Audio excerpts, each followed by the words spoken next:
Welcome to the award-winning Dare to Dream podcast with Debbi Dachinger, covering metaphysics, ETs, shamanism, and channeling.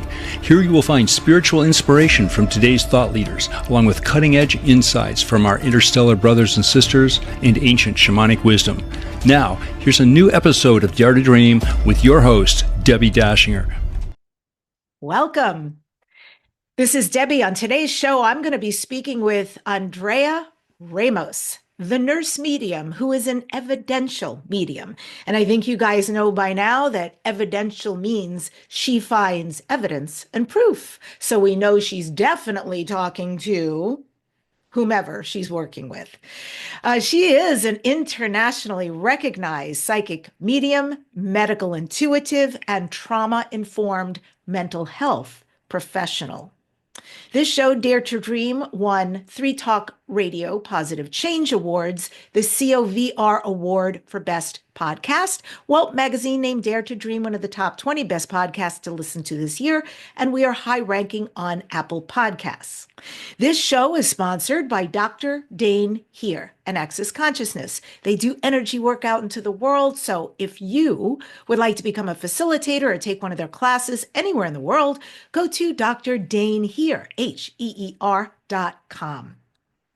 If you would like to know what your galactic ancestry is, find out your own starseed lineage, I've got a free gift for you that uncovers starseeds in many places and spaces in the cosmos.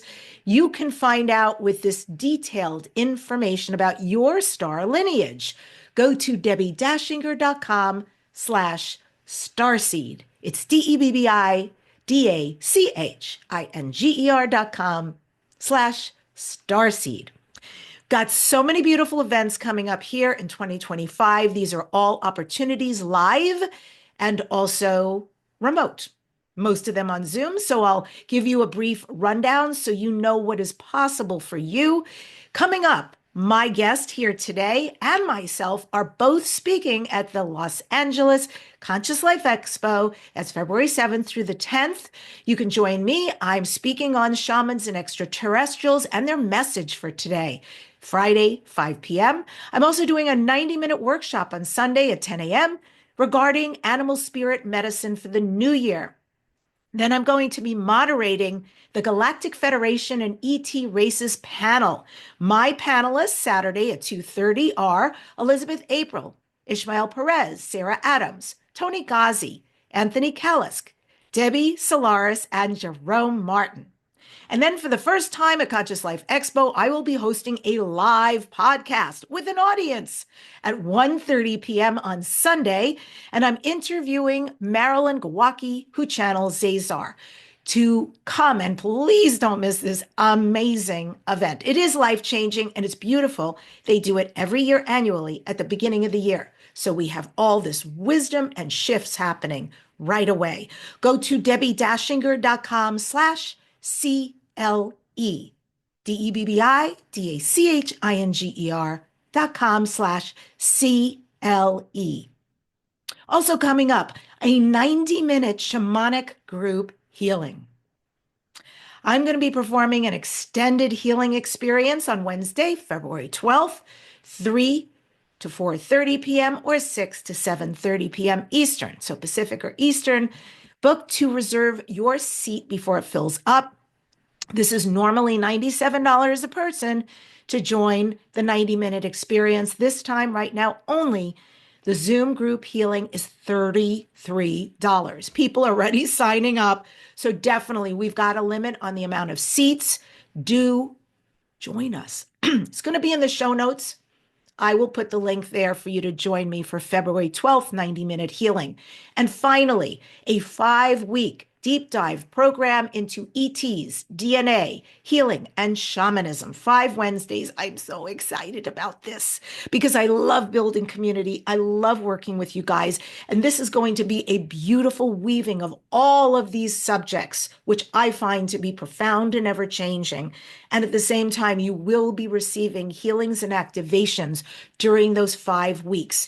I do have an early bird special of $333 right now. You can join and pay one payment or two. So this is open to you. It does begin on February 19th, weekly for 5 weeks. Again, that registration link will be below in the show notes or the description. It's a limited amount of people involved. You can only come if you fit in because we have 20 spots available. There's a 7-day money back guarantee, so secure your seat in this life-changing interactive program. Well, today, I'll just tell you guys, I saw information on this woman some time ago, and it did something inside of me. I just felt this stirring, this fascination, very intrigued. And for whatever reason, I moved on. And then I had a blip here in scheduling. And I thought, I remember this person caused such a curiosity me. So we are so fortunate to have her here with us today. And I will just say, as an aside of gratitude, she's actually really sick today. So I bless her a million times over for still showing up for all of us for this program. It is Dr. Andrea Ramos, PhD, and she is a very powerful evidential medium, renowned for her ability to connect with those who have crossed over, combining her profound spiritual gifts with her expertise as a nurse and mental health clinician. She specializes in functional medicine and trauma-based therapy, offering this unique blend of medical, social, and spiritual healing. And in addition to providing transformative guidance and deep emotional healing, Andrea is dedicated to investigative casework, assisting in cold cases through her mediumship abilities. Her work affirms the continuousness of life beyond this realm and also brings us clarity, closure, and hope to those who are seeking answers. Her website, if you want to learn more, is thenursemedium.com. And with that, I welcome Andrea to Dare to Dream. It is so great to have you. Thank you for having me. So your name, Andrea, which is it? Well, I actually giggle about that because if you come from upstate New York, where I'm from, it's Andrea with that twang. But I my husband actually has a Latin background, so he calls me Andrea, so it kind of rolls off the tongue. So I will go with whatever anybody wishes to call me. Yeah, I realized as I was saying your name and I said it both ways, and I thought that's so interesting. I have a dog named Cassandra. Mhm. And every time somebody meets her while we're going for a walk, they laugh at her name. They think it is so cute, this very like Cassandra name. And every so often someone will go, "Oh, really? It's Cassandra." And it's like, no, it's not quite, but thank you. But Oh, it's got the same elements as your name. And I love how your husband says your name. That's well, very thank you. So romantic. do I. Yeah, so amazing what you do and what you offer. And I guess because wow, just reading your bio, right? A lot comes up, a lot of curiosity about your work. So let's start with some basics. Mhm. Here you are, a nurse, big Mhm. background in nursing. How does that influence your approach to this other gift you have as a medium? Well, funny enough, I actually grew up with Crohn's disease. So I was in and out of hospitals my whole entire life. But I grew up in a family that was, the mom was Catholic, dad was Jewish. So we know how that looks when it comes to anything, when it comes to mediumship, right?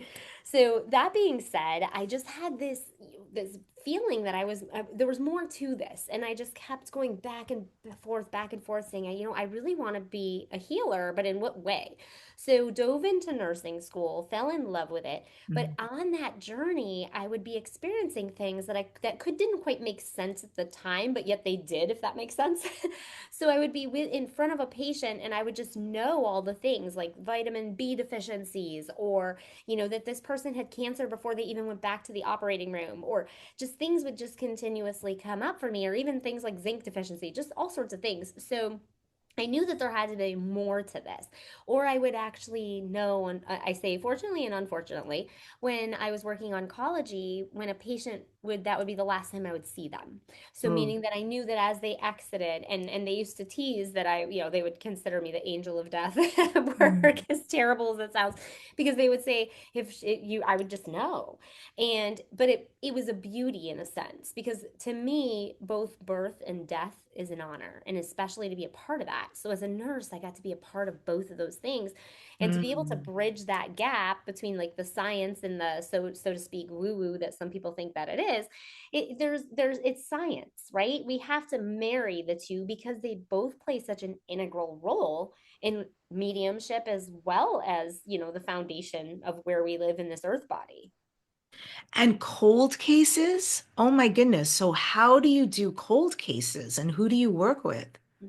So really, I try to narrow this down to only deputies, basically, if they come to me, because it's very easy for family members to come to me, and but you never know. You don't want to veer anybody in any which way direction, or hey, how did she know that, right? So that was a little bit hard to do at first, but recently, actually, I had somebody come up to me about something that happened in Arizona, for instance, when I was there, and they were, concerned about somebody that was missing, and this person came up to me and says, hey, do you have a little insight into this? And they ended up finding that person where I had said.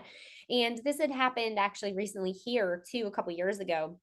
My son's dad reached out to me. They had a friend that went missing, and they were like, can you connect to this person? And she was in between two worlds. She wasn't going to live long, I could tell that, and I was able to connect with her, and fortunately enough, they did find her, but they did not find her alive. So it's a double-edged sword when we do those things, but to give any family any kind of closure, I feel that that's so important. I would So think that's huge. Absolutely. Everybody can be at rest, at least knowing one way or the other what 100%. exactly has happened to this person that they love. And I'm Mhm. sure at some level are holding out hope. So it helps them move on. That's amazing work you do. Really amazing work. And so you meet somebody or somebody has a session and you start receiving all this information about them medically, which is really pretty cool. And then where does the mediumship portion come in? Mhm. So I always tell people when they come in for a reading of any sorts, whether it's, they want medical, past life, this life, anything galactic, whatever it may be, right? Or they just wish to connect to their loved ones that have crossed over. I tell them, think of it as an open house. You can't have an open house and lock the front door, because, we do get people that come to us and are just like, well, we're just going to test the waters. We don't know if we're believers or not. And that's fine. I encourage that, right? Because I would love for them to experience the other side. But I tell them, think of it as an open house. Can't lock that front door, because your guides will be there. Your loved ones will be there. They'll be standing here. They're going to acknowledge themselves, but we really want to call in their energy, because really the way that we do this, some people call it a gift, but I call it a gift and an ability, because everybody has the opportunity to be intuitive. It's just a matter of showing up and tapping into that, right?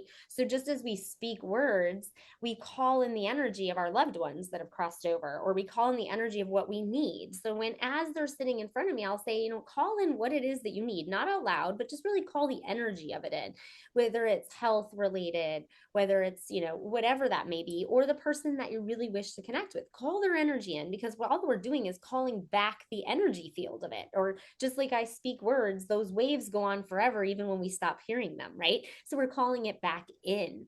And then I'm able to connect them to, whether it be, their grandmother or their husband or whoever who's crossed over. And then I ask them to use me to be the conduit to deliver these messages of validation. Like I a lot of times I'll ask spirit, I'll say, hey, you know what? I call them in before the person comes, and I say, give me a message that only they would know, right? Give me some sort of validation, whether it's something they're wearing on them, or maybe it's a trip they took and where it was, or whatever it may be, so that they know that it's them, or a name. Names are great. Names are definitely great, because then they'll be like, oh, William's coming through, and they'll be like, what? So I love that for them, because I too have lost a husband. So I know what that feels like to go to somebody, and I have a ton of medium friends, because there's room for all of us, and I tell them all the time, I was like, it was such a gift to have that closure from being able to talk to my husband from the other side, that I love that to gift that to somebody as well. Yeah, I thought it was really interesting in your story that one of your partners was a first responder. Mhm. And then I thought, I wonder if that's part of my connection with you, because my brother, uh, who was a composer, like a very, very successful musical composer, just also fell in love with firefighting. Okay. And he bridged both worlds, which is kind of amazing, but he did. And so, yeah, he worked his way all the way up to lieutenant. Now he has a podcast, which is called First Responder, and does very, very well. He's got sponsors and all sorts of stuff. And I just wondered if, reading and hearing more about your story, oh, I wonder if there's some connection there as well. I'm sure Mark tends to bridge me to people that are interconnected Mm. with people that are it's the oddest thing. Like even when he brings in another firefighter that maybe has crossed or there's a family member that's connected, a lot of times Mark will be the one that brings them forward. So it's interesting how we still have such a powerful connection in that, that divine energy world versus even the world that we had when we were so divinely connected here on the earth realm too. Yeah. Thank you, Mark. Yes, thank you. And you said when you were just explaining the way you receive information and what is possible, you mentioned also galactic. So can you explain that? What do you get galactically for people? hmm So it's interesting because that's a frequency that I've more so, I mean, I've always been attuned, but never really as attuned until more recent, believe it or not.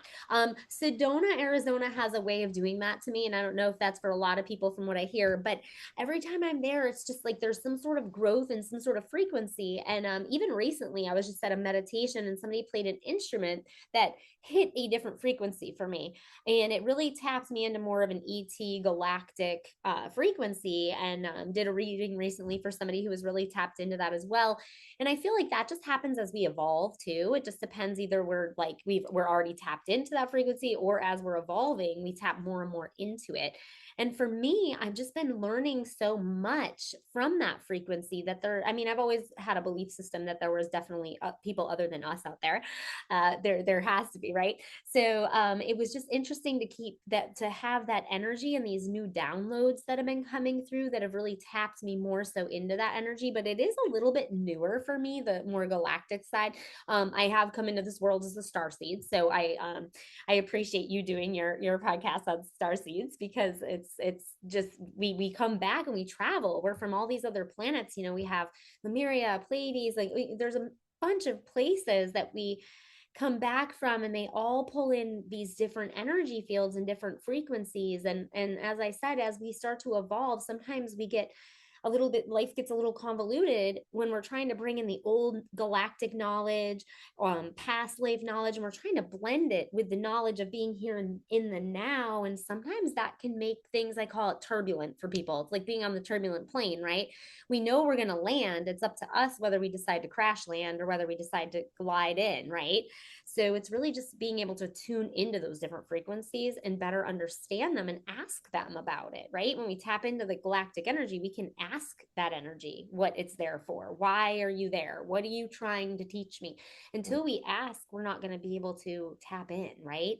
Yeah, absolutely. And I'm wondering, have you ever found when that becomes present, that galactic information, that there's answers there for somebody about their health or situation that's really germane to moving them forward? Absolutely. I'm a big believer in that because I feel that there are so many things within our DNA sequence that we know that there's drugs here that can alter those things, right? We have RNA and all these things that have come up, especially when we talk about like the taboo topics about, COVID and all the things I won't dive into. But, we definitely know that we can alter it, but we can alter it with energy too. So when we get those downloads at that galactic level, I've seen some pretty interesting things where they've actually utilized me and my hands and my energy waves to move things, or to be able to give the download of saying, like, you scanning them, whether it be in like a theta state, or a lot of times just kind of it's almost like I go into that person and kind of scan through and say, okay, what is it that's off here? What's moving? Or I'll actually have a loved one come through and say, hey, did you recently have this health ailment connecting to your heart? Because this is what I'm seeing. And they'll be like, whoa, yes, I did. So they're aware of it too. So we have two different frequencies, but I feel like this galactic energy is such a healing energy that can really help us on this earth realm heal a lot of things, change DNA sequences. It's definitely they're, I feel like they're almost way more advanced than we even are here in this earth Way. realm by Absolutely. magnitude. Yes, I love what you're saying so much because many of us, and absolutely myself included, have said, oh, I just wish I could get into a med bed because Mm-hmm. we are aware that they're advanced civilizations and they don't go through what we do physically, the density here, the diseases, the issues, and all of that.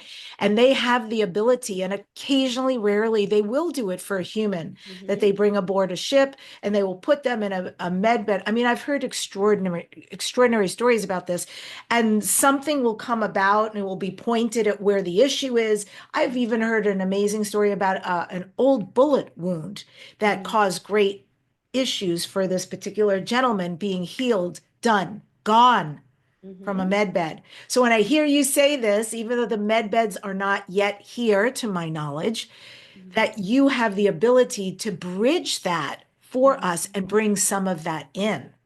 I Mm-hmm. think that's profound.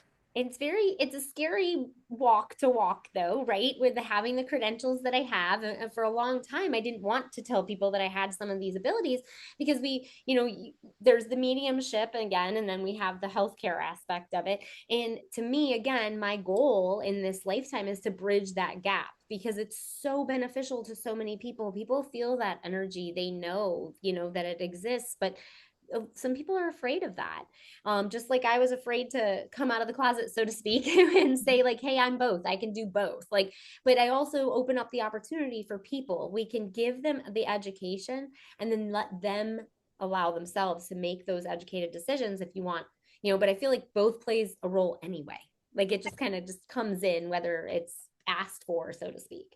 And when you talk about education, do you also get the solution? Like, oh, I can see this, and this is going on. Here's what actually needs to happen for you to go to the other side. Because they say every problem inherently has a solution embedded in it.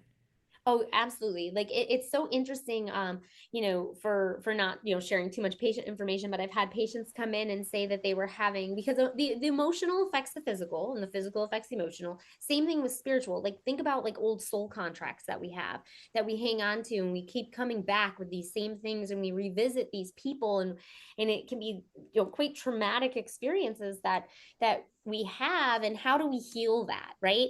So I will use my late husband as an example. We had known each other in many, many past lives, and he'd always passed early on in every single past life. And we both said that we both, and initially he actually thought that psychic mediums were charlatans.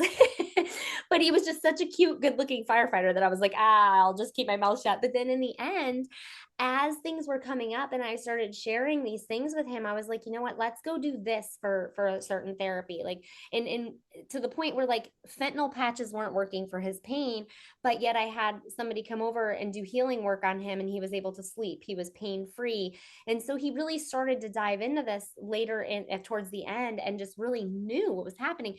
But I also knew. So I knew what to do in certain circumstances, when to like put my hands in certain places.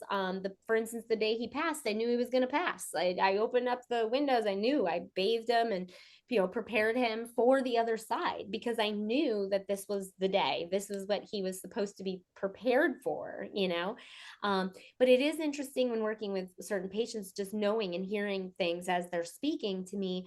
It's almost like I'm taking this all in and I'm like, okay, you have to have like this lab, and this lab checked, and I'm guarantee that this is what it really is. And if for some reason it's not, I think I know how to go about it this way instead. And it really plays a huge role when we're dealing with people with trauma because again, it affects both sides, your spiritual side and your earth body. Yeah. Wow, how beautiful to show up for another human being. I have some of that gift too, where I know when someone's going to die. I've known since, gosh, probably my whole life, but certainly I'm aware of it since probably my early 30s. And I do consider it a huge gift because of the choices I've been able to make. You know, when my grandfather was going to, I knew immediately when he got cancer, oh my God, he's not going to make it. Wow. And by all accounts, he should have. He should have been fine, but he didn't. And I was very fortunate that I spent weeks with him, living with him and my grandmother before he passed. I feel super blessed around that. And you know, same with my grandmother and so on and so forth. And yeah, it's good information because you can make choices based on what you know, right? You can make a choice about how you want to be there for whatever time that person has left and whatever type of relationship you have with them that you want to honor. And if you're not close, like right now, there's somebody in my life I started to have this awareness about who's a colleague. So it's certainly nothing I'd ever say to them, but I'm aware. And I confided in somebody because it felt better, you know, to be able to say that. Also to them, you know, they have choice to say, I just so you know, I'm pretty clear this person maybe within a year is going to make a different choice about being here. And so, yeah, it's an A interesting double-edged gift. sword for sure. I always say that it is definitely a double-edged sword, but sometimes through these experiences, and I know not to bring Mark up again, but we really learned how to live through his passing, and we got to experience a new way of living that I'm still doing even outside of that relationship now, and really just moving through life in a very different way. And I feel like we're so blessed to have those experiences, as hard as they can be, you know.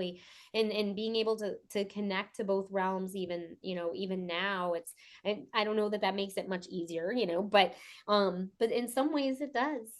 Yeah. You know, it's so beautiful what you do, and so beautiful how you were there for Mark, and obviously so many people.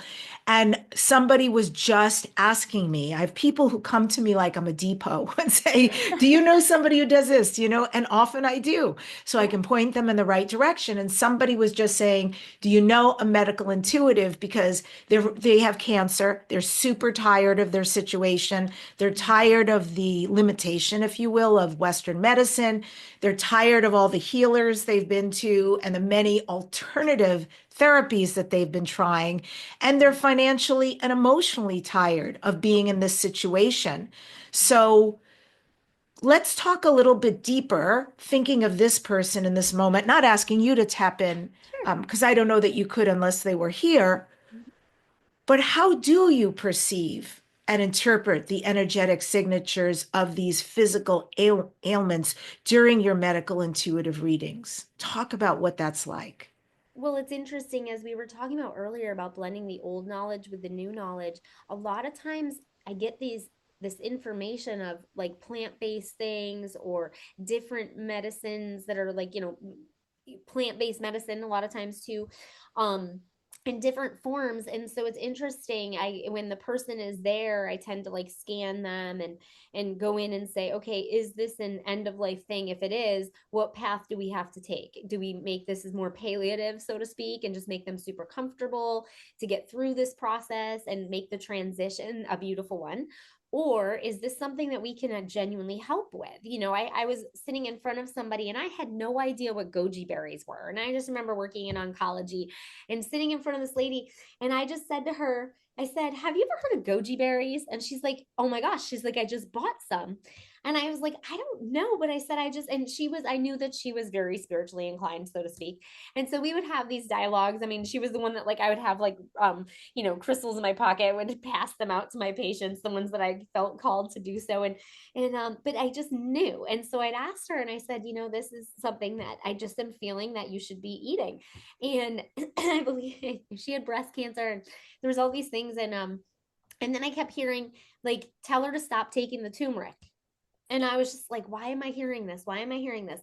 Well, she was getting adriamycin, which was this drug for breast cancer, and nothing was happening.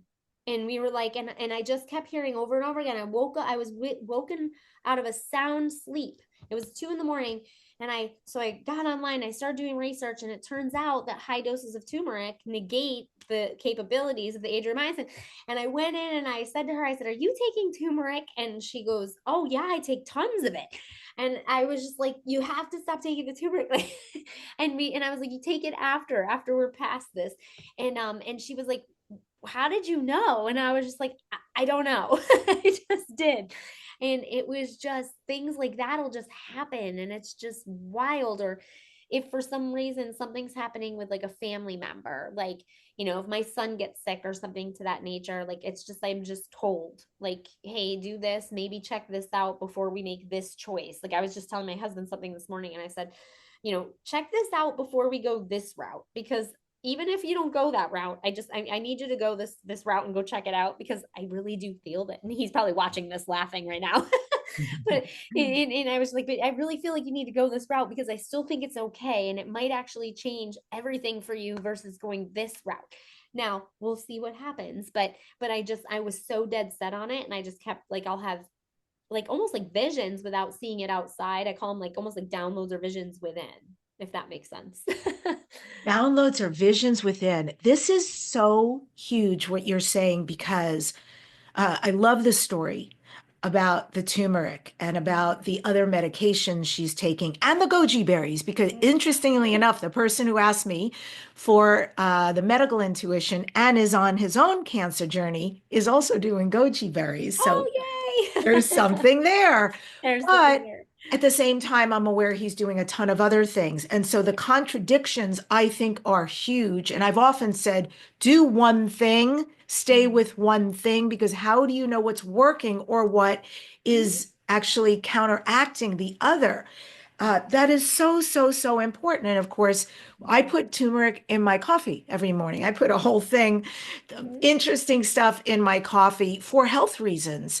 Sure. And we all know, hopefully, that turmeric is an anti-inflammatory, amongst other things. So it's really great for arthritis and for, probably a lot of things that cause issues in a body. But then you think about something that healthy that should ostensibly only be healthy, but then there's something else trying to do good in the body, but it's being superseded by this natural alternative.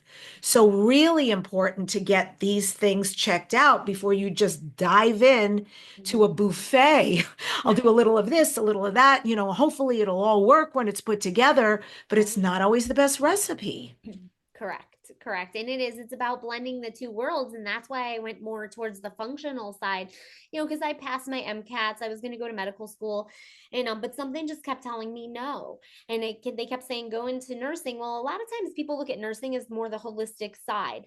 And there was something that led me there. Now I know the answer, because I was supposed to go into the more functional side to kind of, be able to blend that gap or marry the two. And I giggle because, I have a doctor's office that's right outside the window here, and they're very traditional medicine and everything. And I went over and I introduced myself and told them what I do, and of course it was like, oh, like taken back, like, oh no, and it's the witchcraft, but it was funny because I tried to explain to them that I'm not the enemy. I'm actually somebody who I'd love to co-collaborate with, because maybe some of the things that they're not as knowledgeable on, maybe we can help the patients together versus pushing each other like two sides of a magnet in opposite directions, right? Like we should be part of the same, same collaboration, really, because I feel like Eastern or Western, or however you want to look at it, if we're willing to work together, then that's better for our patients. It's huge. That's how it should be, in my opinion.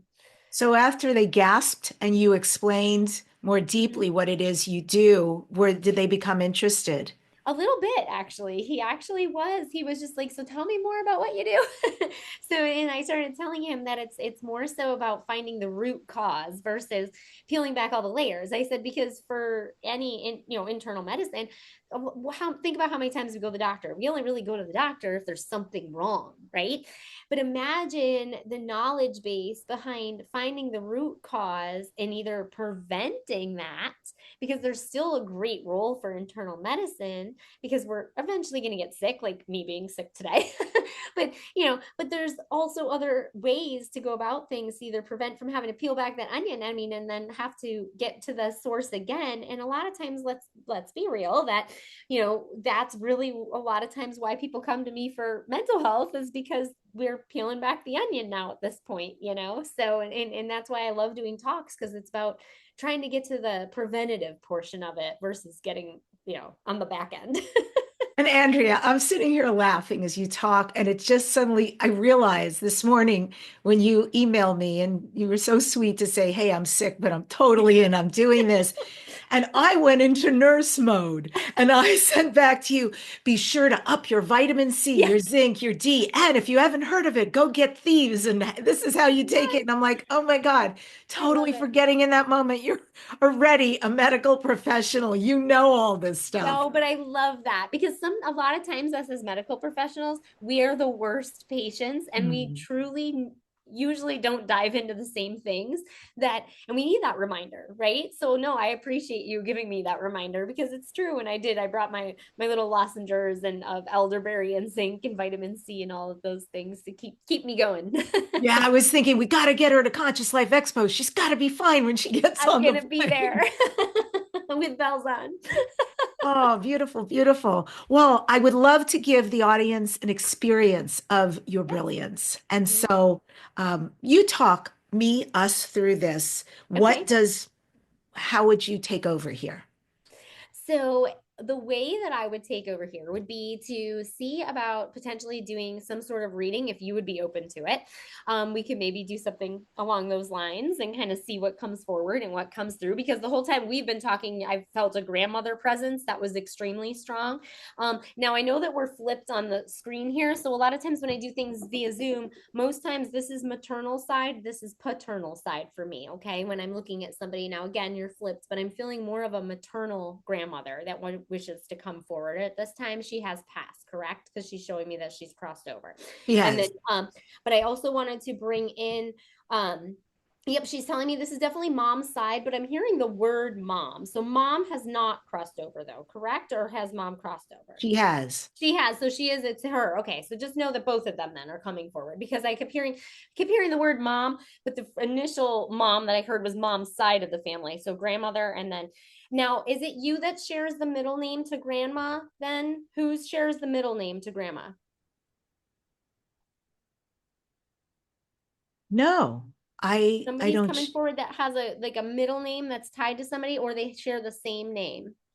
Oh my God, you know what? I'm so embarrassed that I don't remember her middle name. No, that's okay. No, you're fine. This happens a lot, and then people text me later, and it's just like, oh my gosh, I totally forgot about that. I will No, find you're out. totally I'll good. ask my uncle. Nope, you're totally good. I know that you and I before the show we were talking about the numbers 5. Is there a connection also to the month of May for you? Because they are showing me the number 5 and the connection to the month of May. So did either of them either pass or have a birthday in the month of May? They could be No, bringing somebody else forward though too. So just hang tight. no birthdays in the month of May. I don't remember when my grandmother passed, and my mom definitely not in May. No, that's Although, okay. Yeah, mom shook her head anyway. Okay. So, and then I'm also picking up like something in my throat and then also my heart space, like this space right here. So, who passed from the heart or lung? Because they are giving me like struggle to take a big deep breath too, right in here. But then I'm also feeling something here. So, somebody was either intubated at time of death, or who was intubated? Was this mom? yeah, Okay. I felt like this was mom, because she just kept going to my throat like I was intubated, like I want to take it out. yes, She just keeps wanting to take. Did she actually try to take this out? Because she just keeps like yes. trying to take it out. She's like, did she talk a lot when she was here? Because she keeps telling me that she wants to, like, she did like Yes, a so mile much. a minute. Oh my gosh, it's so funny. But mom's showing me grandma that you look a lot like your grandmother actually on mom's side. She shows me there's a strong resemblance there. Okay. Like they're showing me like there's a lot of like the eyes. She goes, Mom keeps telling me that you have eyes like the Caribbean Sea. That's what she wanted me to say to you. She's like, my daughter, eyes like the Caribbean Sea. Um, and she just wants to come forward because she said that there was, well, obviously there's a lot left to say unsaid because of their tube there, because she was like a very upset, but she also says that certain decisions needed to be made and that she wanted you to know that the decisions that were made at the time of her passing, did you actually have to, I hate to ask you like on air, but did you actually have to make the choice to let her go? Because she's showing me that like you had to make this choice. Okay. And she says that you made the right choice because she would have made it for herself anyway. Oh, okay. She goes, just know that I would have made the choice anyways. Okay. There's so much energy though. Like, was mom into this, or was, because I'm also, or maybe grandma. Okay. Cause grandma's going to my necklace though. Was grandma the one that was of a strong faith? Because when they go to my necklace, this is somebody of a strong faith. But then I'm also picking up on mom saying that like she was a big believer in like all of this, because she's like, so this must have been grandma. Do you know of grandma's faith? Well, yeah, that would have been Jewish faith. And Oh, then okay. my mother, in particular, was she was pretty cool. There was a lot Yeah. of, she believed in past lives and, Oh yeah. This is you right up know, her alley. She's so excited. She wants me to bring out my deck. I brought out a deck, which is so funny because I really don't use the deck. She's like, I bring out your Citadel deck. She's telling me, she's like, bring out the deck and like do all the things. And she's cracking me up. And oh, she said well, because I grew up mostly Jewish. I mean, my mom was Catholic, but they're like all like, so the fact that you said something about this is probably what they were trying to show me, is that we're of the same religion. oh, that's so interesting. So she was, but she does want, she's now did, and I know this might sound really weird, but did you just get a new car, or are you about to get a new car? Because she's talking about she's aware of the new car. Okay, that's super interesting. I have a new car from what she knows, but it's why I say this is very interesting because I had a conversation with somebody yesterday Mm-hmm. who brought up some kind of information about a Tesla. Uh-huh. And the thing they were talking about, and my response was, I want to look into that. I want to find out. And they were like, why would you get a new car? Like you have this Lexus, and that's Yeah. fairly new, Mm-hmm. but it was very intriguing. And Yeah, I mom knows all about it. She's like, she was all part of like the dialogue. Like she was like totally part of this dialogue. Mom's also bringing me to like almost like Caribbean Sea type water, almost like the color of your necklace. And I don't know what the connection there would be, but she keeps bringing me to that space. This is the space that either when they bring me to something like that, this would be something that they either really enjoyed being or going back to, or somewhere where you're about to go. Okay. okay, I know it. Mm-hmm. So my mom lived in Santa Monica. She insisted to live near the beach. Mm-hmm. And when just recently, just a couple of months ago, because she passed last year, Mm-hmm. I said it's time. It's time to release her ashes. And so we Oh, I made got chilies. a point to go to the beach. And we Hmm. did this whole ritual and ceremony because she loved it there more than any other place. So I spread her ashes in the ocean. Did you do flowers or something? She's showing me like a flower, like almost like, I don't want to call it a bouquet, but almost like something that was set up with flowers. She's showing me that went into the ocean, like kind of floated off. Okay. She did want me to Yes. show you that. Yeah. She was very aware of it. She keeps Mhm. drawing big hearts in the sand. I don't know if you guys Mhm. actually did that, or if that she like just, or if this is just her showing me this, but she's very aware of it. Okay. She just wanted me to show you that as well. Do you also have a brother? Why is she showing me a male? Yeah, Okay, I do. I because have a brother. she wanted me to show, she wants to bring him up. Is he really not into all this very much? Like he doesn't quite understand it, because she says that you guys are a little bit opposite to like, she showed me like polar opposites. Okay. Yeah. However, there's so much she's like, there's just so much knowledge, just let it be, like let it be. She's like she's like cracking up, and but it's not that he doesn't like hear you, like he hears you, he sees it, but he just can't, it's not tangible to him. She says unless it could become tangible, he just kind of maybe just doesn't quite get it. But to mom, she's like, yeah. No, she's really funny. She just wanted me to let you know that and dad's still living, correct? He is. Because she's showing me him here, because she's been going to visit him, but she says that might surprise you. But Yes. why would she say that? Okay, because she's like, just let her know that I visit dad because he's still here. But she goes, but this would surprise her. And I was like, okay, I'll share that with her. I'll honor that. But she's been visiting him like a lot. Is he coming up on a move or something, or has there been talk around him being moved? I do not know. He's Okay, someone who chooses not to have a relationship with me, so I got don't know. And it. it Okay. does surprise me that she visits him, but how very kind Mhm. and forgiving of her because they're divorced. I mean, they got divorced Very before ugly, she said. She like washed her hands of it in this lifetime, but she does go back now. She does say that he's learned a lot of lessons in this last leg of his life, okay? That's But good.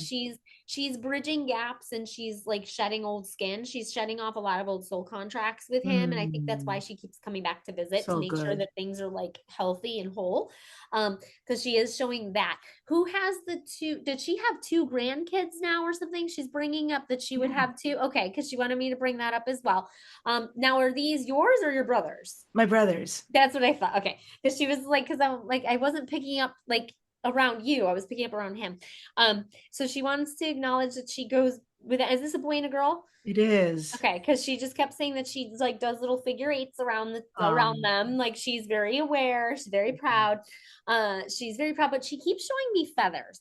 Now, and I don't know why, but she's showing me feathers a lot. Like I almost want to go get the fan that I have over there. It's like a smudging fan, but it's feathers. And I don't know what the connection would be to that. I almost want to, it's almost like turkey feathers, I think, is what I'm seeing. So why would she be showing me that? oof. I mean, Aw, I gonna know make you cry on air. I'm sorry. that's pretty deep. Oh, love. Yeah, it's very nice, you know? So from a young age, I taught my dog, well, my first dog, Shelby, who's still with me, and she's here right here. Oh, she has a dog with her though. So know that there's two actually that mom has with her. Sorry, I didn't mean to interrupt, but mom says, let her know I have two dogs with me. Yeah, so Shelby, who she knew very well and is still here, I taught her, and then now I've taught the other dog that's with us too, Cassandra, that when we take a walk and we see a feather, that it's an angel, and an angel's just letting itself be known. And so it's actually a funny thing. So the dogs pick up the feathers, and we always bring them home. I have the most unbelievable Oh. collection of feathers, not just from here in California where I live, but even when we went to England. Mhm. And we picked up feathers, and recently in the Yucatan we picked up feathers, and also I spoke in Glastonbury, and I decided to go in a store because I do shamanic work, and I Mhm. bought turkey feathers, and we made a shamanic Yes, the fan. I have Oh, it, I'll show you. I have it right here, and it's it's so funny. I should show you the one that she kept pointing to in my office here. I was like, yes. Oh my gosh, it's so crazy. and So I'm it's going to show you what beautiful. she's pointing to. That's insane. Hang on, I'm Yeah. going to show you what she wanted me to show you as well And because so she I'll kept just pointing to explain this. while she goes that these are the turkey feathers from Oh, Glastonbury. These are turkey feathers that we and the dogs picked up. I used, this is a stick from our tangerine tree. So everything means something. wow. And then it's wrapped in leather. And then these are jade, green jade. And just to finish this piece of the shamanic thing, so I also have much grander, much bigger. I can show you. Well, I'll show you because this is amazing. So I already lost one of these, but how did I lose it? Because the girls think, anytime I do a mesa spread or anything, there's feathers on it because it has meaning for when I do healing work. And the girls pick up the feathers off my mesa and take it and they chew it. And I'm like, no, no, no. There's feathers that are the angels and there's feathers for healing. But Yes. so they even started in on this one, and I have to rescue these. Um, and I've told this story from stage because it's so hilarious. I did the feather story with them for good, but now they come to my healing stuff Oh, and try to dismantle them. yeah. So, yeah. Yeah, she just kept going to this, and that's funny because there's an antler and there's like the feathers, and she kept pointing to this, going, "You need to go get that and show her." And I was like, I'm not getting up. It's amazing. We had to get up. That was a Oh, had I to. love that. I love that so much. No, she's so aware of it. She's also bringing up a lot of Native American. stuff. Okay. She's bringing up a lot of Native American land. Are you tapped into like Native American? I know you said you did shamanic work. Because she's showing me a couple different things.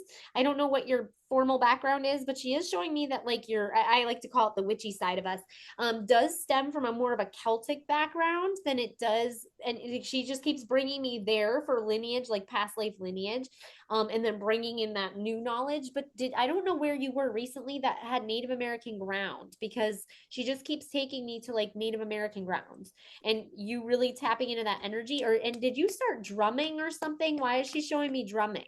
Oh, I definitely drum. Absolutely. I took one of her drums once upon a time. It just wasn't in good shape. Mm-hmm. And I still have her rattle.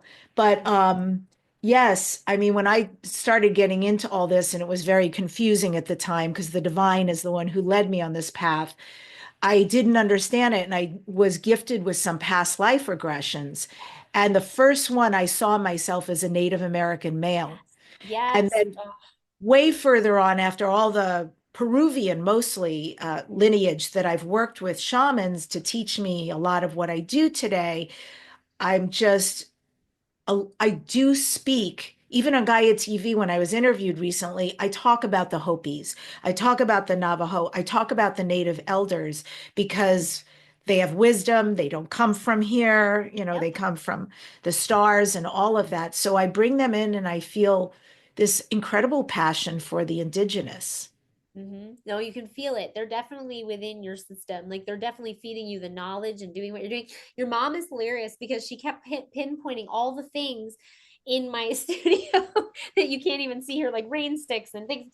And she's like, Oh, it's almost like she yes. loves the instrumentals. Like that's what she keeps showing me, is like, I love instrumentals. Like but it was strictly those, like she, like this, like right here. She wanted me to go to this.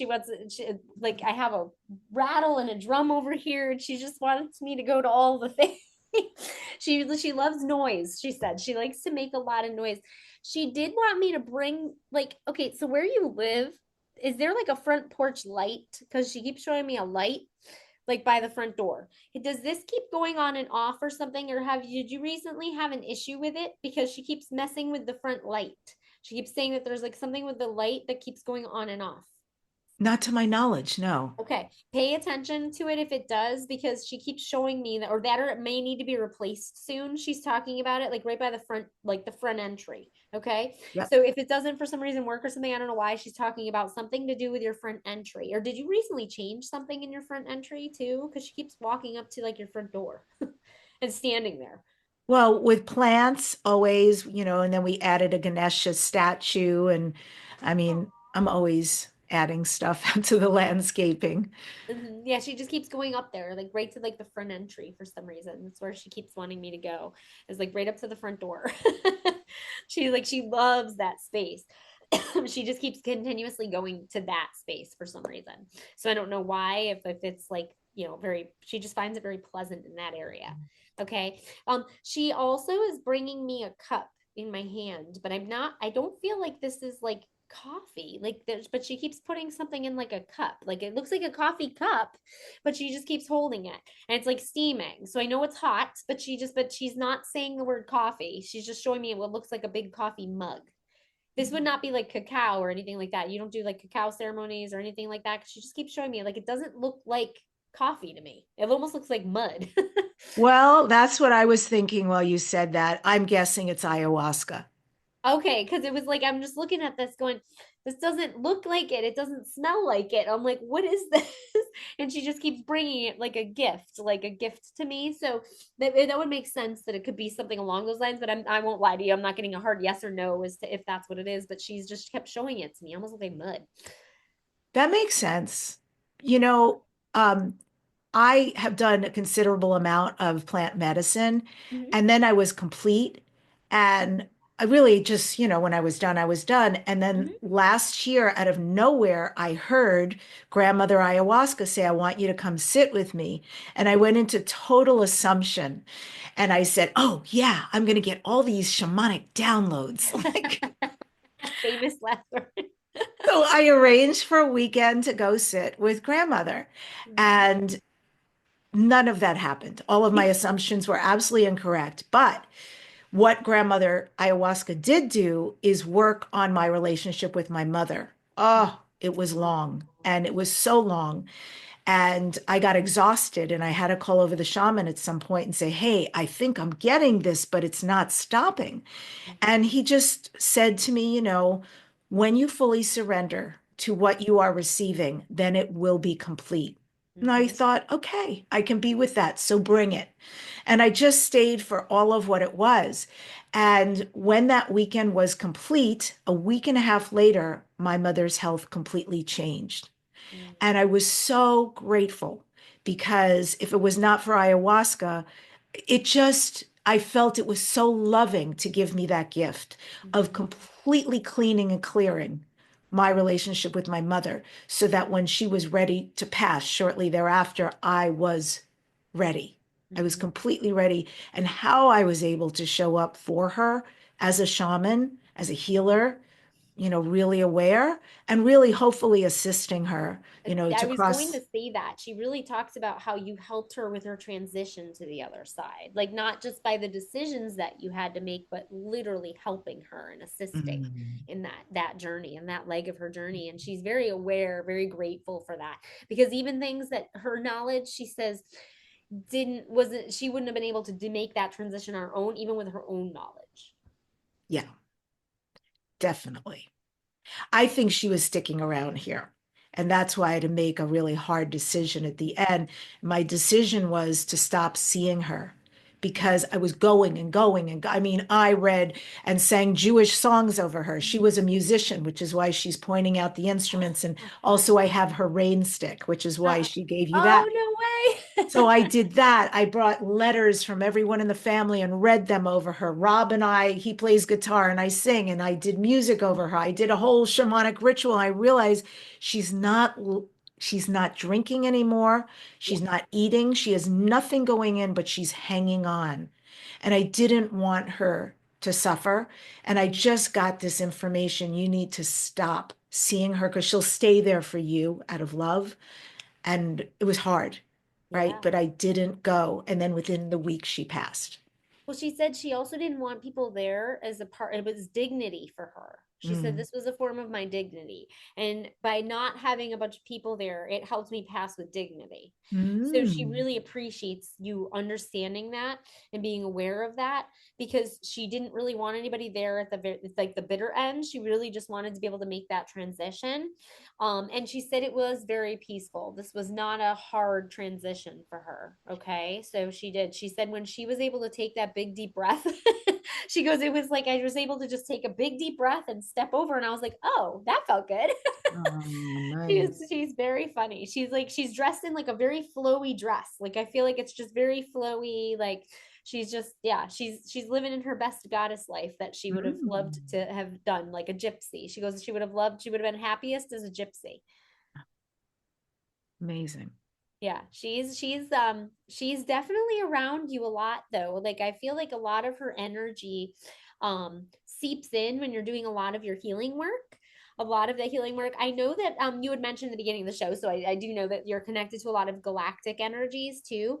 Um, did you know that your parents were from two completely different planets as well? Because they're showing me completely different planets, like day and night difference. However, that was for your benefit. They were like for your benefit because you have all these different healing ailments that you're able to use and elements that you're able to use in this earth plane because of the different connections that you have.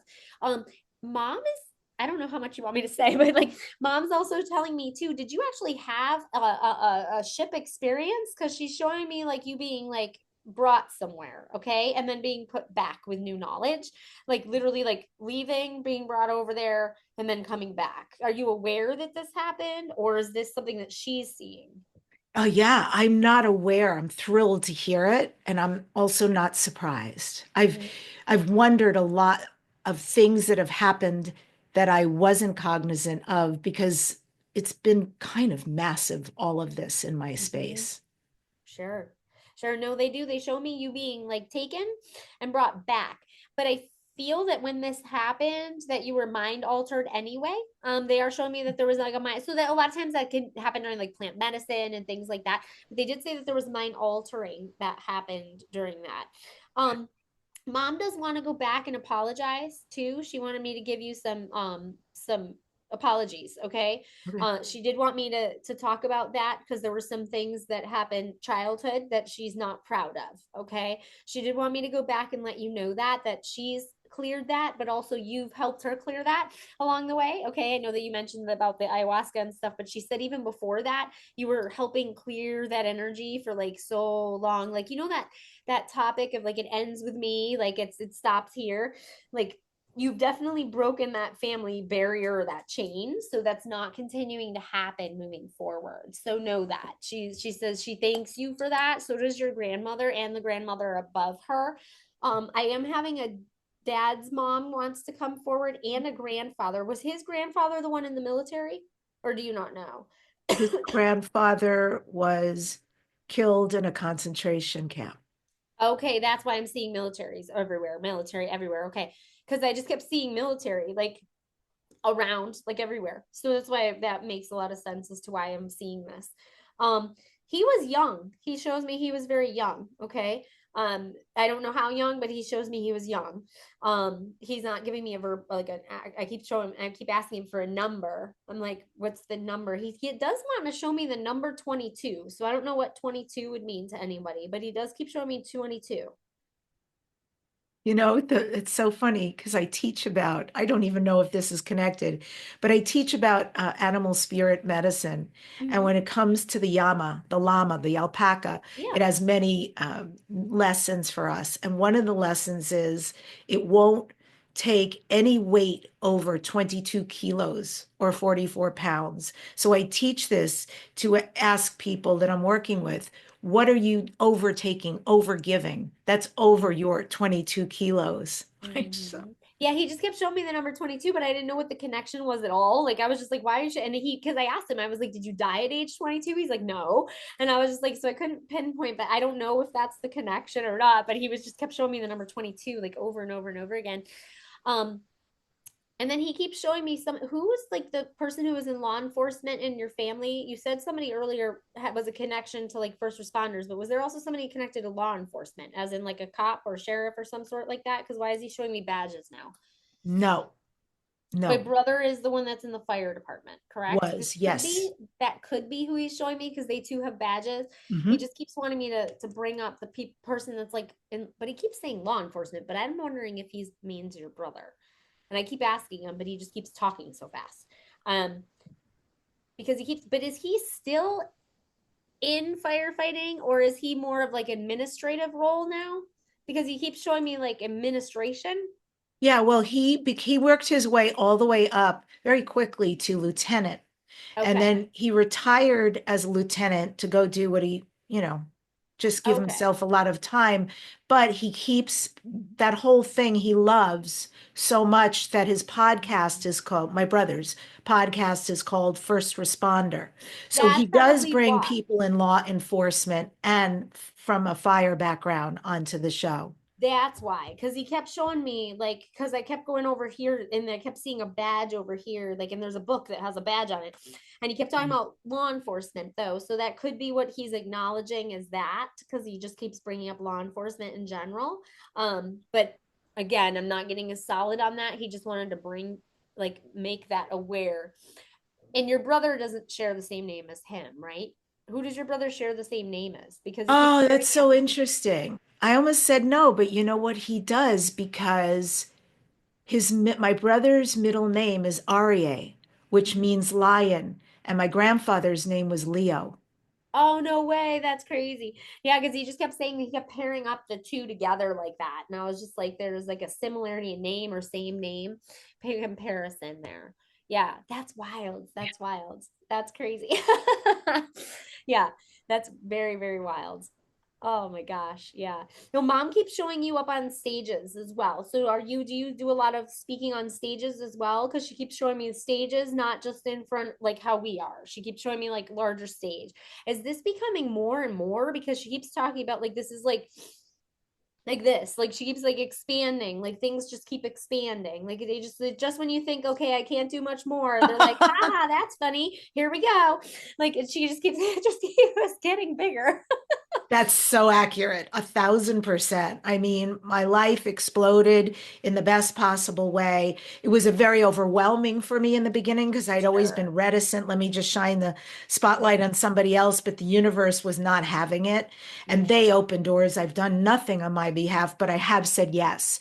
And then when I thought, oh, this is the container, it couldn't possibly get any more amazing Right. and wonderful, more came and more, and it's continuing Yeah. continuing, uh, Yeah. blowing my mind.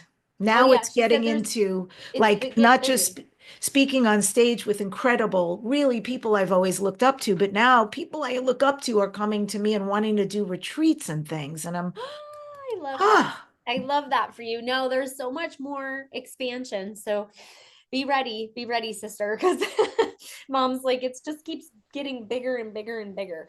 It is. I want to bring up one more thing before they close the circle, but are you going to Hawaii soon, or was there just a trip to Hawaii? Why is she bringing me to like Hawaii or somewhere that's like big like that, like Hawaii or Philippines? Like she keeps just bringing me to like that space. no, not to my knowledge, not Mhm. to my knowledge, but maybe for some of these retreats, I would not be surprised. You'll have to let me know, but I feel like this is going to come soon. Okay. So pay attention to yeah, that. If all of a sudden Hawaii or Philippines or something to that nature comes mm, up, that's because interesting. I'm picking up there's going to be like, it's very tropical space. Okay. I have Very two friends open. also who are moving to Thailand. So, There we go.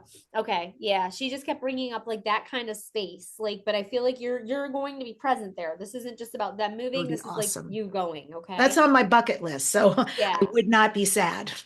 Right. No, because she's definitely showing me a lot of that. Um, no, she's such a loving soul. Like I don't know if that's how she was when she was here, but she's very loving now. And because she even kind of said that too. She's like, I wasn't always the most loving soul, but like to everybody else, not as much to my family, is what she said. Oh, honey, that is 1,000. If you needed evidence, Mhm. thank you, Of course. because that is painfully very accurate. I mean, it doesn't bring up anything emotionally because I have done a ton of work. I'm clean, I'm clear, and neutral. Yes. And it is incredibly accurate. And it was always, there were many things that were very interesting about my mother and confusing. Mhm. And she certainly gave me a lot to work with this She did. lifetime. And I do accept her apology, and I'm grateful for the apology. And yes, she was magnificent to other people Oh and yeah. not so much to her family. So I'm glad she knows that. Mhm. And if she knows that, that means she can make other choices. That's really all I've ever wanted for her is to be happy and to know that going forward from this space, as she's reconnected to her soul and source, Mhm. she can make amazing choices going forward. She never has to repeat what she did here. Oh, absolutely. Absolutely. She's mystified by all of like the love and that you share outwards though, because she says that you are this phenomenal, like she says like a mother. She's like this phenomenal person. And she goes that she, if anything, she's learning from you the same way you're learning from the things that she did and did not do. And it's really just everything is kind of coming full circle. I love that for the two of you. I I really love that too. I'm born under Cancer, which is the sign of the mother, yes. and I definitely have very nurturing tendencies. Mhm. And I'm grateful for my dogs because I get to be a mom Oh, there. That they're was the best. beautiful. Of course. Well, That was thank you. Thank beautiful. you for allowing me to channel for you on the whim. And I You're the thank mom first and everybody for person, coming I just forward. want to say, because I've not been open before to receiving from my mom. I don't know why. It's not like there's any stuff there, but it just kind of Yeah, the idea made me nervous somehow. sure. And so this, I guess it is perfection, it is divine. You're the first person.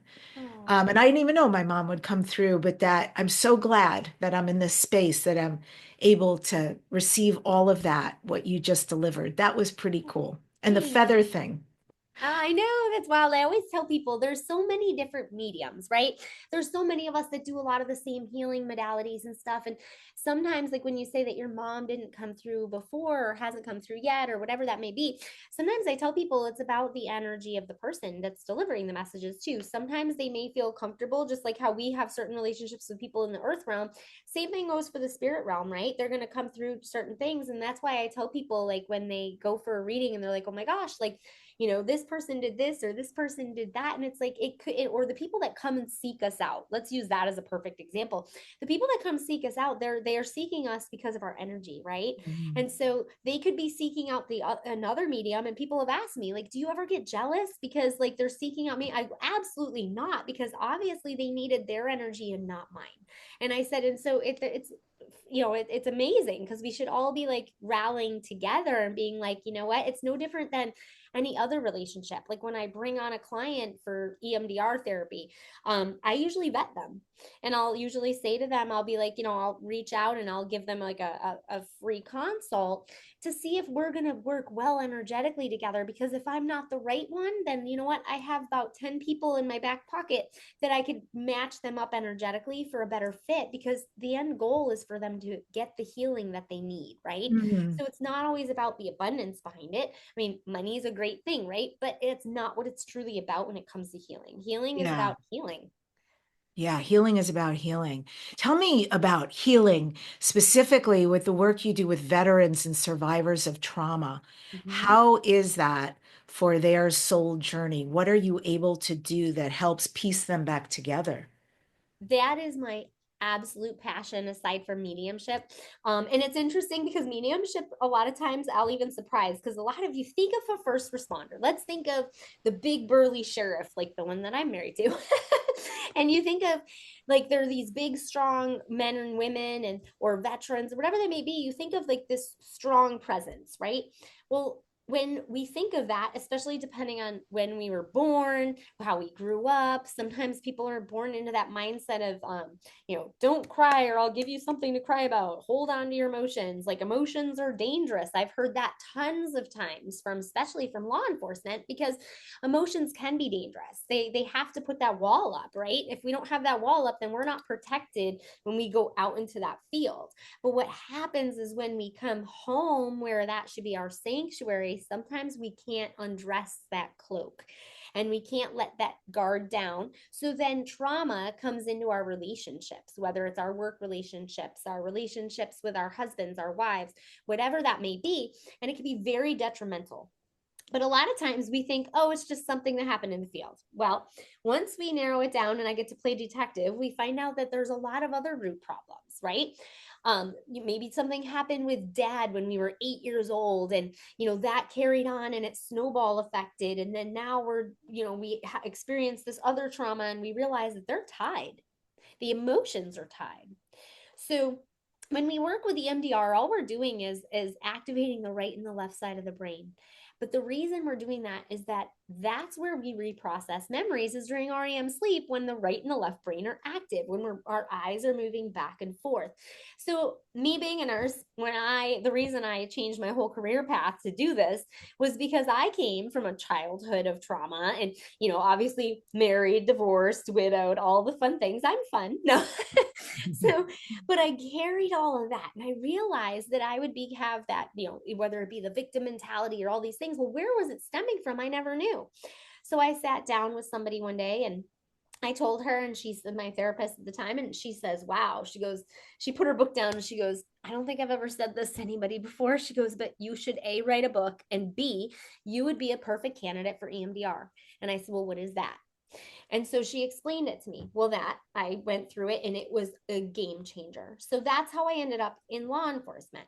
So my late husband had tons of PTSD and tended to, and I hate to air it out on air, but I'm going to, because it's important and it makes it valid, is that he struggled with his relationship with his children because of things that he had seen as a firefighter related to kids, and he didn't know how to drop that at home.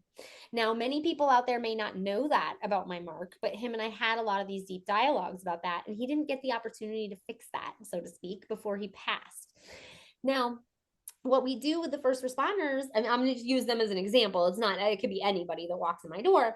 But for instance, I had one come in and they had horrible anxiety and it was affecting their relationship at home. And they would have anxiety going into the courtroom. They would have anxiety, like, like, oh my gosh, I'm trapped, right?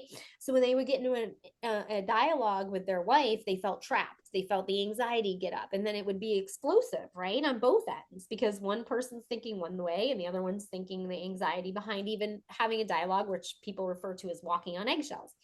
So what we do is we pinpoint certain scenarios that bring up, and we're going to use anxiety right now as an example, that bring up an anxiety within the person.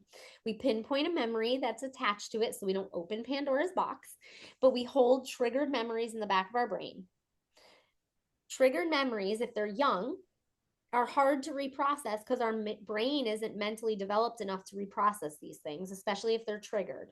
And we're not going to bed a lot of times thinking about that trigger over and over again, because what do? We shove it deep down inside because we don't want to deal with it anymore. So think of happy memories are like bubbles. They're happy. That's why they're at weddings and they travel around. And then you have C-shaped memories is how I refer to it. And these are the memories that are triggered. So something triggers it. It's like force feeding somebody something bad. Well, what do you want to do? You want to react to it and spit it out, right? That's the reaction. So we pinpoint a memory. So let's say that with this person, we pinpointed being in, the courtroom, and they're having this anxiety come up, and and we pinpoint it, and they close their eyes, and we listen to a beep that goes back and forth very fast. So we trigger the memory. We bring the triggered memory from the back of our brain to the frontal cortex. We activate the amygdala, which is basically like your uvula. If you were to drill a hole in your brain, and it activates. And that's what creates those triggered responses. We don't want the amygdala to be activated, but as smart as our brain is, it's not that smart, because it doesn't realize that we're not in REM sleep when we do this. We're just recreating it so that we can bring that memory to the forefront, activate it, tie it to anything that connects with anxiety, and then we desensitize from it. So instead of packing it into a suitcase and pushing it down here like we typically do, we're unloading the suitcase. It's much easier to carry a makeup bag size of baggage versus like the 10 years of trauma, and we carry it around in our suitcase. So we activate that and we desensitize from it. So many people think of it as you're looking at a movie and going, oh, I'm in the courtroom. Oh yeah, I might feel a little bit of something come up, but I'm okay. And it's that simple. It's going from I'm anxious to I'm okay. And it's interesting to see that shift. And when it happens, the person realizes it and their whole life shifts. And they don't have the anxiety come up anymore, unless they experience something again that's super triggering. And then we can go in and I say fine tune back into the radio station, so to speak, and clear that energy. But it's such a simple modality, because so many times, and this may sound very a lot of pharmaceuticals might not like me saying this, but a lot of times we band-aid things, right? And there are, oh my gosh, like our drug companies, they're there for a reason, and we do need them for some things. But what we're doing a lot of times in mental health, and I love my therapist friends too, and they've helped me along the lines too, so I'm not negating them when I say this, but we can do talk therapy till we're blue in the face. But a lot of times what happens is we're patting down the scab, but then something happens and we pick it back open, right? And then we talk about it and we pat it back down. Imagine with EMDR, we're patting it down, we're allowing it to heal, and it's desensitized. We don't have to go back for that unless something major happens again. The anxiety is now out here. We can recognize it. It creates it's almost like high intensity training. We ramp it up and then we pause it. We go into a nice safe space setting, and everything calms. The autonomic nervous system, the amygdala shrinks. And it's so important because these first responders, they see a lot. All right. Even trauma nursing. Like I did trauma nursing, ICU, people were always passing. You see a lot of things and those things stick, but a lot of times we don't even realize it until it comes up in our personal lives. Right? Yes, I am so grateful that you just said that and went as deep as you did. I am aware for first responders that this EMDR, I've heard a lot, through my brother and his show and so forth, how powerful this is for people, and this deep understanding I have for people with PTSD. And, I think it would be interesting. There's so many different groups of people, cultures of people whose parents or grandparents went through genocide. Mm-hmm. It's unbelievable what we as humans will do to other humans. And what people aren't often aware of is that it gets passed down generation to generation. So even someone who hasn't lived through the experience will have these knee-jerk experience, like, why am I reacting like this? Or why do I have these patterns in my life? It's not germane to me and where I am. And yet, if you could understand genetically that some of these horrors have been passed down, and it's really good to clean them up using things like these methods you're talking about, so you don't have to relive what your ancestors did. 100%, 100%. And it's such an easy modality, really. And when you find somebody who's really well trained in it and has that trauma training, some of these machines that we utilize can get you through it very quickly. And I tell people, I'm like, we should be getting them through it quickly within like 3 visits, right? To clear that anxiety. Now, if there's other things we have to use, then, that could mean more visits, but that's what true healing is to me. And people come to me too. And this is something I think is really important, because I too had done, shadow work and all of these things. And I said, but I've done all this work, but something just still isn't right. And they're like, well, do you think that that was a waste? Absolutely not. Because all of the work that I did, all of this spiritual journey, the shadow work, the Reiki healing, everything played a role in it. And it brought it to the surface so that I could better achieve this goal of healing through all of that too, because now I'm more aware of it versus us having to really pick off everything in an initial visit, right? And really have to sit down and be like, okay, well, what happened here? What happened there? When you're aware of all of that, it's so integrative into the healing process. It really is. So I tell people, make sure that that if you're supposed to be on that journey, be on that journey. Andrea, I like both of those. You and I are going to be at the Conscious Life Expo in Los Angeles really, really soon, February 7th through the 10th. And I would like you to share with us about people who are coming and want to come see you. They can get tickets at debbie-dachinger.com/CLE for Conscious Life Expo. What are you talking about? When are you talking? I am going to be blending the science with all of this as well as the mediumship. So I'll be explaining a lot of that and doing readings. So this is going to be almost like a very large gallery setting. So I'll be picking up on whoever is in the audience there that is, whose loved ones are coming forward. I'm going to definitely be doing a lot of connection and hopefully a lot of healing in doing so. So I really look forward to doing that. And you can find it under the nurse medium, under CLE, the nurse medium. So very excited. And I will be there on September 9th. Or no, it's not September. Oh my gosh, Sunday. Sunday night, the 9th, at 2 p.m. Excellent. 2 p.m. We can come see you. Yes. And Andrea, this is Dare to Dream. What are you next, Dare to Dream? What are your next future goals? My goals are to create conscious awareness.